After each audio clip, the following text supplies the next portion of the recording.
It was 1986. I was 6 years old. I was standing in the front of my house under a towering palm tree. I was wearing a t-shirt, shorts, and a pair of red children's-sized mittens. I was looking across this busy street, and I was told several times to never cross this street. My mom had told me several times, and it was a rule, and I loved rules.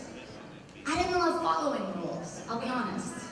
But I loved rules because that's how adults communicated with such crispness what they expected of you. And this crispness was important to me because well-stated rules eliminated all the little question marks that were flying around my head, all the fluffy, cloud-shaped question marks. And I needed them to explain this because there was no other way for me to ask. I was 6 years old and I had yet to speak. My mother and I communicated well. I used nods of my head and shrugs of my shoulders. She understood what I wanted. She knew how to communicate. She looked at that busy road. She said, "You cross it, you are kindergarten roadkill." No question marks. My school did not know how to communicate with me so well. They thought I was developmentally disabled and wanted to send me to a special school. Although, a decade and a half later, the wonderfully vindicating title book, The Einstein Syndrome, Bright Children Who Speak Late, came out. My mom didn't know about that. She just knew I was fine. She'd raised 4 kids. She wasn't going to raise the 5th any different. I was silent, but I was not meek. By that time, I had invented the stargazer, which was essentially a toilet paper tube with one of those gold stickers stuck to cellophane and attached to the end, so that you all could gaze at stars, even when it wasn't dark out. Genius. I took it to school and I actually won the blue ribbon in my class's science fair with the stargazer, which just inflated my ego more.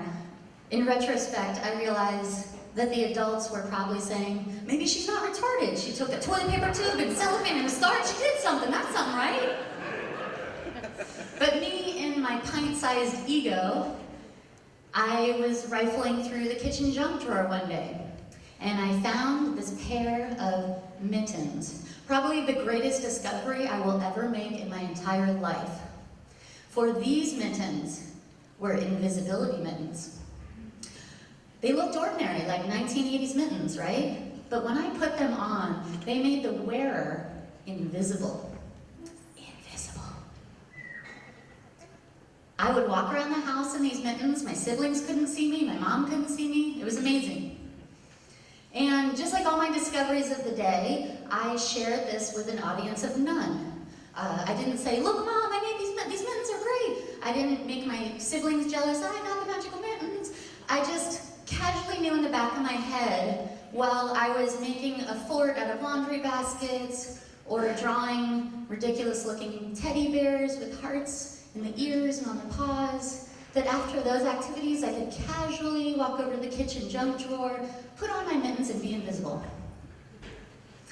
So this is how I ended up in the front of my house under the palm tree wearing my invisibility mittens. And I was about to do something that I never would have done while visible.